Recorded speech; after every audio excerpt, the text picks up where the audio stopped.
Of Christmases Long, Long Ago is my new book arriving for the 2025 Christmas season. Find out what Christmas was like centuries ago. Sneak preview, it was weird and spooky and rowdy, kind of gross sometimes. Find it wherever books are sold in hardcover from Lyons Press and audiobook from Recorded Books. It's Christmas as you've never seen it before, and it makes a great gift.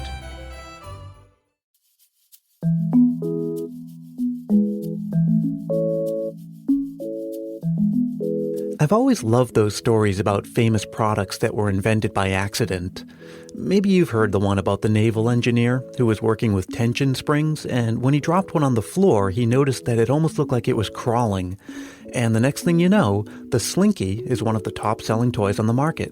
Or how about the company that was trying to make a super strong adhesive, but when they failed, they sold the result anyway, as Post-it notes?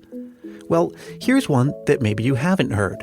It's about two brothers who ran a stationery store in Kansas City. The year was 1917, and like most retailers at the time, they offered customers plain tissue paper to use as wrapping paper. Only back then, it was referred to as gift dressings, which is kind of awesome and really needs to make a comeback. But one day, during the Christmas season, they ran out of gift dressings, so Raleigh, one of the brothers, went back to the warehouse to look for something, anything they could use instead. He found a stack of fancy, brightly colored paper sheets. They planned on using them as the inner linings of their fancy envelopes.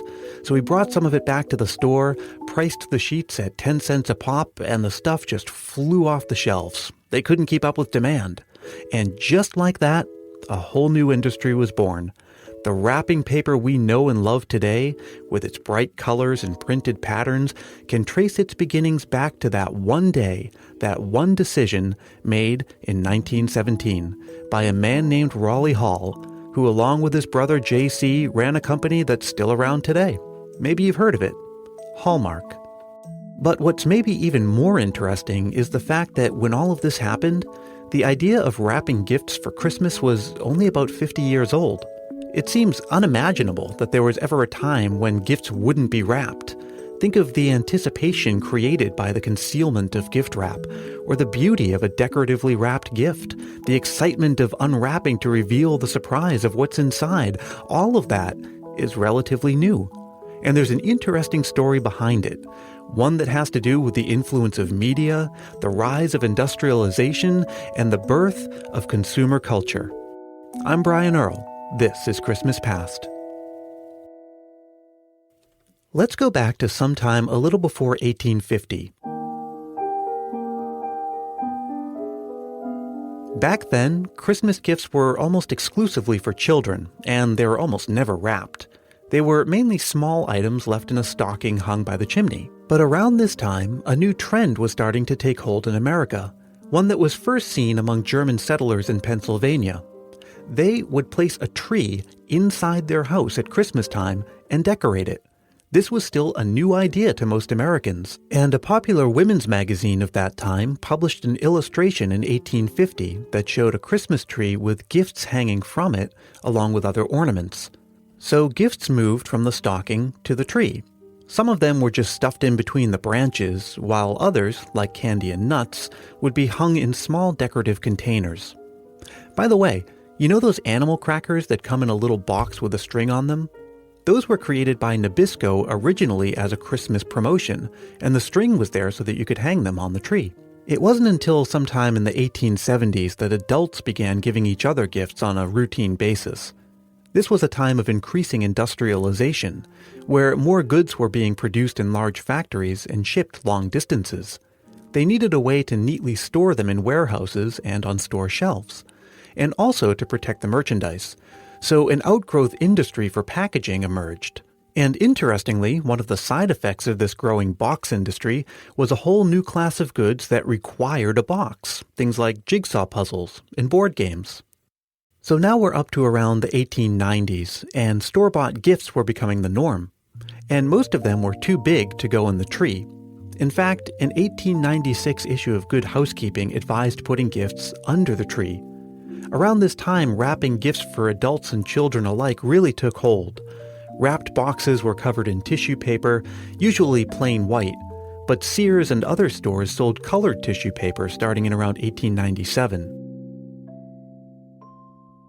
Now, we're still 20 years away from when the Hall brothers would offer their brightly colored luxury paper as gift wrap, but in the decades leading up, wrapping gifts in tissue had become the norm, not to mention a booming business. And the captain of that industry was the Dennison Manufacturing Company. You know those little white adhesive rings? The ones you put around holes punched in paper to keep it from tearing out of a 3-ring binder? Well, Dennison invented those back in the Civil War days as a way to keep shipping tags from falling off of packages. They would go on to produce all kinds of paper products, including adhesive Christmas seals and plain white tissue gift dressings. What people did was they would take Dennison's Christmas seals, use the tissue paper, and then they'd put the seals all over the packages and make their own designs. Pat Lavin is the author of Welcome to Dennison Manufacturing Company, a history of that company, and she's also a volunteer at the Framingham History Center in Framingham, Massachusetts. That's where Dennison's factory operated for almost a century. In 1908, Dennison first advertised tissue paper with a simple holly design printed on it. And interesting enough, for 15 to 20 years, people were perfectly happy with this one holly design. Between 1910 and 1925, they came up with all these other patterns because people then wanted the various designs, but it took a long time for them to really ask for those designs. Maybe the real genius of Dennison was their flair for marketing. They'd offer live workshops on how to wrap gifts in their stores and also in department stores where their products were sold. This was something no one else was doing at the time. They even had their own radio show dedicated to the subject. Whatever Dennison and others did to turn people on to wrapping paper, it obviously worked. Nowadays, we spend over $2 billion a year on the stuff. And one company alone, American Greetings, sold more than 1.7 billion linear feet of wrapping paper in a single year. That's enough to circle the planet 12 times. There was even a series of psychological experiments published in the 90s that found that we like gifts better when they're wrapped. Not only that, but the nicer the wrapping, the more we like the gift. Apparently, wrapping paper is a visual cue associated with happy events in our lives, and it triggers happy emotions, like childhood memories from Christmas past. Speaking of wrapping paper, one of my favorite modern Christmas songs is Christmas Wrapping by the Waitresses. It came out in 1981, and it has those famous lyrics, Merry Christmas, but I think I'll skip this one this year. Well, that's kind of what happened to our friend Corey in Ohio. He skipped Christmas last year, albeit not intentionally. Let's hear him tell the story. Christmas of 2015 was a very rough time in my life. This was to be my first Christmas alone. Everyone else had plans. It would just be me, by myself, enjoying my freedom and eating whatever my heart desired. But the dynamic of my holiday changed on December 23rd. It started with the aches. The feeling that takes over your joints as you begin to develop a fever. My sinuses were clogged, my throat was sore, and my internal temperature had reached what felt like a boiling point. So December 24th saw me in bed all day, only getting up to take my dog out for a walk. I was awake every 10 minutes the night of Christmas Eve, tossing and turning, freezing and burning up at the same time. At 4 a.m. on Christmas morning, the combination of fever and ache finally pushed me past my breaking point. I laid in bed sobbing. This was hell. I took what I can only assume was a near-lethal dose of NyQuil and finally got some sleep. I remained unconscious for the entirety of Christmas Day and only got around to responding to the Merry Christmas text messages at around 5 o'clock that evening. My favorite present arrived on the 26th when the fever broke at 3 a.m. I'm not sure if my mind can recover from the toll that Christmas of 2015 took on it, but I'm certainly willing to try. After all, it can only go up from here. So here's to hoping that this year is more cheery than the last. Hey, let's all send Corey our warmest wishes for a very Merry Christmas this season. I have a feeling things are going to take a turn for the better because 2016's already been pretty good to Corey. He has his own podcast called Omitted, which has become one of my new favorites, and I have a feeling it'll become one of yours too. If you like history, and I assume you do if you're listening to this show, then really you should check out Omitted.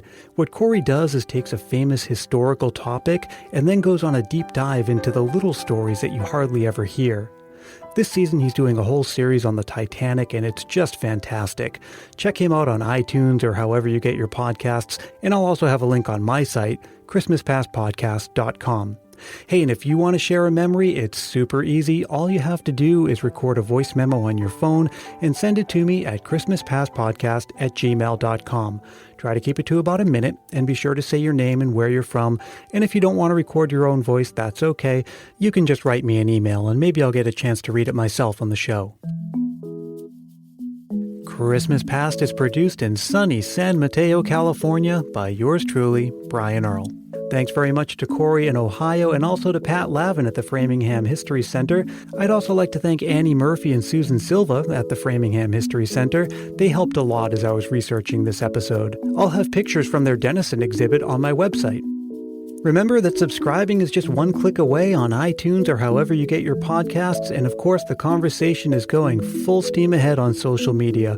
Search for Christmas Past Podcast on Facebook, Twitter, and Instagram, and that's where you'll find me, along with all of the fun vintage Christmas stuff and Christmas trivia I'm posting all the time. Thanks very much for listening. I'll see you next time.